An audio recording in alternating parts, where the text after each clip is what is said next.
Omulangira Crispin Junju Chiwewa alina obubaka eri Abaganda ku kwaddaga Kabaka ebibaddewo n'ebigenze mu maaso okulaba Kabaka Ssaabasajja akomyewo mu Bwakabaka bwe era kyekiddako.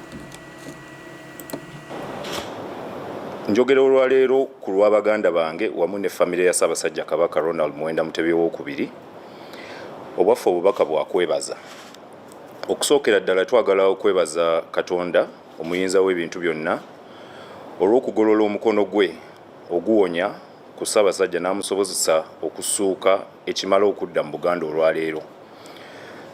Twongera okuwonga Ssaabasajja mu mikono gya Katonda ayongere okusuuka ng'ali wano mu Buganda.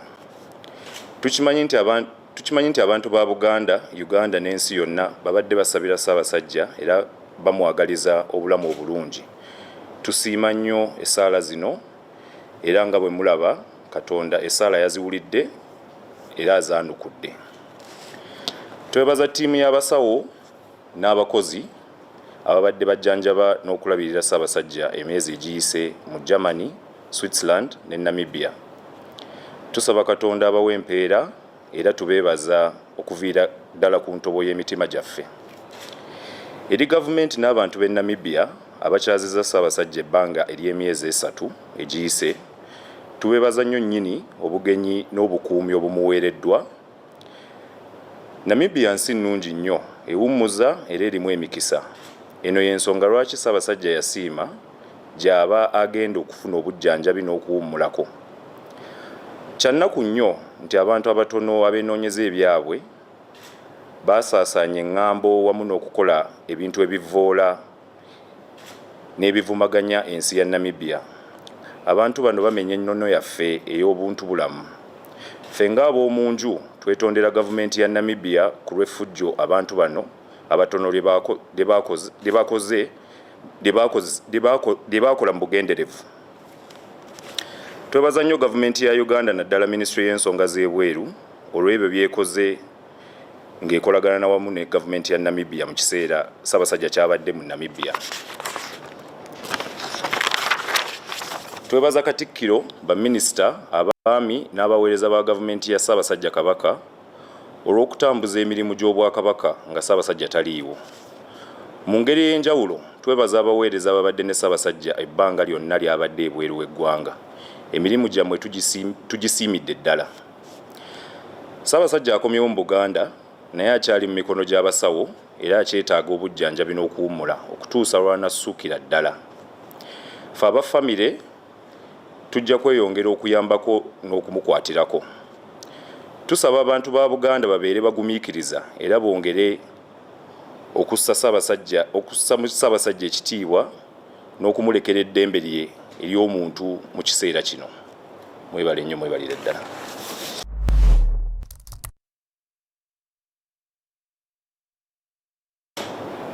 Njogera olwaleero ku lw'Abaganda bange wamu ne famire ya Ssaabasajja Kabaka Ronald Muwenda Mutebi II obwaffe obubaka bwakwebaza. Okusookera ddala twagala okwebaza Katonda omuyinza w'ebintu byonna olw'okugolola omukono gwe oguwonya ku Ssaabasajja n'amusobozesa okusuuka ekimala okudda mu Buganda olwaleero. Twongera okuwonga Ssaabasajja mu mikono gya Katonda ayongere okusuuka ng'ali wano mu Buganda. Tukimanyi nti abantu ba Buganda, Uganda n'ensi yonna babadde basabira Ssaabasajja era bamwagaliza obulamu obulungi. Tusiima nnyo essaala zino era nga bwe mulaba Katonda essaala yaziwulidde era azaanukudde. Twebaza ttiimu y'abasawo n'abakozi ababadde bajjanjaba n'okulabirira Ssaabasajja emyezi egiyise mu Germany, Switzerland ne Namibia. Tusaba Katonda abawe empeera era tubeebaza okuviira ddala ku ntobo y'emitima gyaffe. Eri gavumenti n'abantu b'e Namibia abakyaziza Ssaabasajja ebbanga ery'emyezi 3 egiyise, tubeebaza nnyo nnyini obugenyi n'obukuumi obumuweereddwa. Namibia nsi nnungi nnyo, ewummuza era erimu emikisa. Eno y'ensonga lwaki Ssaabasajja yasiima gy'aba agenda okufuna obujjanjabi n'okuwummulako. Kyannaku nnyo nti abantu abatono abeenoonyeza ebyabwe basaasaanya eŋŋambo wamu n'okukola ebintu ebivvoola n'ebivumaganya ensi ya Namibia. Abantu bano bamenya ennono yaffe ey'obuntu bulamu. Ffe ng'ab'omunju twetondera gavumenti ya Namibia ku lw'effujjo abantu bano abatono lye baakola mu bugenderevu. Twebaza nnyo gavumenti ya Uganda naddala Minisitule y'ensonga z'ebweru olw'ebyo byekoze ng'ekolagana wamu ne gavumenti ya Namibia mu kiseera Ssaabasajja kyabadde mu Namibia. Twebaza Katikkiro, baminisita, abaami n'abaweereza ba gavumenti ya Ssaabasajja Kabaka olw'okutambuza emirimu gy'Obwakabaka nga Ssaabasajja taliiwo. Mu ngeri ey'enjawulo twebaza abaweereza ababadde ne Ssaabasajja ebbanga lyonna ly'abadde ebweru w'eggwanga. Emirimu gyammwe tugisiimidde ddala. Ssaabasajja akomyewo mu Buganda naye akyali mu mikono gy'abasawo era akyetaaga obujjanjabi n'okuwummula okutuusa lw'anassukira ddala. Njogera olwaleero ku lw'abaganda bange wamu ne famire ya Ssaabasajja Kabaka Ronald Muwenda Mutebi II obwaffe obubaka bwakwebaza. Okusookera ddala twagala okwebaza Katonda omuyinza w'ebintu byonna olw'okugolola omukono gwe oguwonya ku Ssaabasajja n'amusobozesa okusuuka ekimala okudda mu Buganda olwaleero. Twongera okuwonga Ssaabasajja mu mikono gya Katonda ayongere okusuuka ng'ali wano mu Buganda. Tukimanyi nti abantu ba Buganda, Uganda n'ensi yonna babadde basabira Ssaabasajja era bamwagaliza obulamu obulungi. Tusiima nnyo essaala zino era nga bwe mulaba Katonda essaala yaziwulidde era azaanukudde.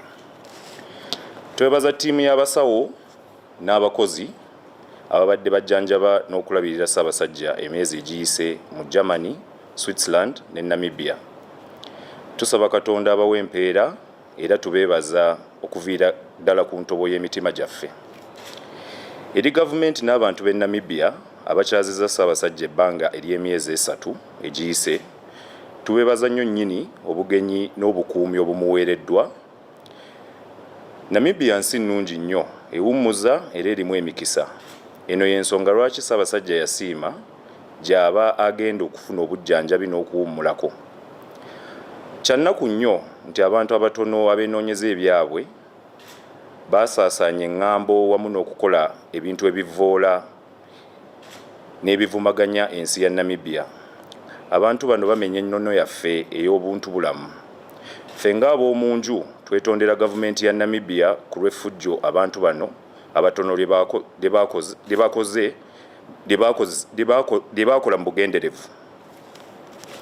Twebaza nnyo gavumenti ya Uganda naddala Minisitule y'ensonga z'ebweru olw'ebyo byekoze ng'ekolagana wamu ne gavumenti ya Namibia mu kiseera Ssaabasajja kyabadde mu Namibia.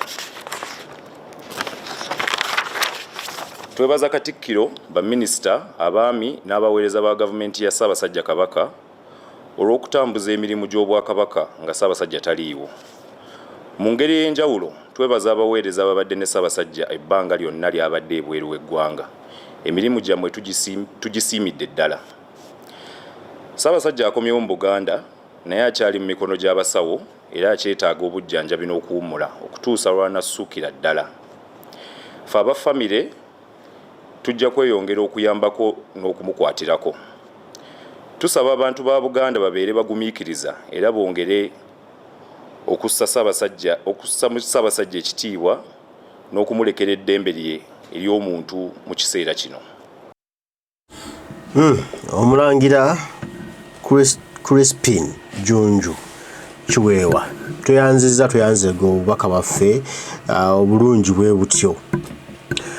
Naye kimanye Obwakabaka buyimirirawo ku Baganda baleme bakozesa nsobi kukyayisa Bwakabaka bwaffe. Yenna akuwandiikidde ebyo nagamba mba byoba osoma munnanga akusomeseza bikyamu. Tewali wano bannakigwanyizi Omuganda okuvaayo okulwanirira Kabaka we kya nnono. Tewali nnono gye twamenya okunoonya Kabaka waffe. Mmwe abatasobola communicating nga mmwe mwamenya ennono. Poor communication eri emmengo eri mu Bwakabaka bwaffe yeeretera bino byonna okubaawo. bagamba bajjajjaffe era baagira nti okugema kusinga okuwonya. Gema ekintu nga tekinnakubaawo muberengerere wala. Abantu baba baagala kabaka waabwe ate mu kifo nga bamanyi nti mulwadde baba beetaaga okumanya eva ki ekimugenda mu maaso ki ekimufaako. Kati kiba kya buntu bulamu abakulu Omulangira Crispin Jjunju Kiweewa bw'oba ng'olaba vidiyo eno mukimanye nti communication kintu kya muwendo, mulina okutubuulira. Tibane kati kabaka agenze kulaba basawo kimala ne tuba nga tumanyi, naye amawulire okuva ebweru ne oli n'agasomola busomozi n'ajja n'agatugamba nti bane muli awo ne kabaka ali Namibia naye omusana oguli eri. Omuganda awulira bubi, kabaka wange ali musana ali mu ddungu yazza musango ki. It was your poor communication ebyaliidinga ku bino byonna. Tewali wano yeeyisa bubi ffe tubanya kabaka waffe. Okunyonyola kwammwe nga tekumatiza nga mwesuluba bba bwesuluba bbi banango bakakamirawo ku bantu. Abantu balijja amaanyi mu Bwakabaka. Ebyo biboozibozi bye musoma, ebyo biwandikwandiko bye musoma ebimalamu abantu laavu y'Obwakabaka. Simanyi oba bino abanyumira. Bonna bakyakuyita Omulangira. Sisuubira. Oli mulangira kubanga waliwo Obwakabaka. Kubanga Baganda baagala Obwakabaka bwabwe. Muleme okusoma biboozibozi ebyo bibabawa musoma kino ne babibakakaatikako. Kiraga bulazi lwatu lino bino siggo byewandiikidde. Mbu abannakigwanyiza beenoonyeza ebyabwe. Mbu abaasibuuke wana tewali Muganda asibuuka mpisa kabaka we. Ekyo wandiwadde okikubira nantonga kabaka waffe bantu bamwagala. Naye lwakuba tetwakommunicatinga. Buzibu bwammwe, you blame yourselves ku repercussions ezizze zonna. You blame yourselves for not communicating well. If you had communicated well, you wouldn't have been here. Everyone would have been happy and knowing everything that our king is in Namibia. They told us he went there to rest for recreation. Everybody would have been happy. But due to your poor communication, Prince Crispin Jjunju Kiweewa, now you're calling it bad manners, misbehaving, for us to demand the ways about our kabaka. It's a misbehave. Nedda ssebo temujja tukyayisa Bwakabaka bwaffe. Waliwo abantu abaseosokamu ebintu nga mwe nga temumanyi ne bakuwandikira naga bino by'osoma naye nga bifu bwefufunulufu. Banange Omulangira madde nsaba sometimes bw'obanga oyita mu bye bakuwadde okusoma, analyze kino kinawulika kitamu matu g'Abaganda. Tuyinza gamba Abaganda batumandi nga kabaka waabwe mbuno badde bakola musango. Kati singa kino kinaatuukawo ne batayimuka, singa ekintu kituukawo nga kyetaagisa Baganda okuyimuka, mumaze bademoralize nga mubamazeemu amaanyi, muli tugamba kimu. Muleke Abaganda babeere n'omuliro gwabwe, bali ne vibe yaabwe kabaka waabwe, temuzikiza abantu. Mmwe mulina okucommunicating right. It's your duty to communicate right. Leave the Baganda to love their kabaka the way they love him. Wabakola akajanja mbaleke bakakole, wabavuma abantu mbaleke bavume ku Lwakabaka, wabakubamanja mbaleke bakubamanja ku Lwakabaka, wabalumba abalina kabaka waabwe mumenyi bw'amateeka bonga balowooza mubaleke balumbe, naye you communicate rightly. Abaganda don't blame, never blame the Baganda for the love of their king. Just communicate for them to understand. No, don't start blame game. Mwakola bubi, lo, mwaisa bubi. No. Everybody tebisana wano ku public. Musimanya mwetonda ku lwaki. Mwanetondedde Baganda obuta communicating right. Singa kwadde kweno ntonze emirundi egi. Twetonda okubanga Abaganda mutusonyiwe tetwa communicate nga kabaka agende Namibia. Ne mwekalakaasa nga mubanja kabaka Namibia. Twetondera gavumenti ya Namibia nti bwali busobi bwaffe okubanga twategeeza abantu ba kabaka nti nazeeyo.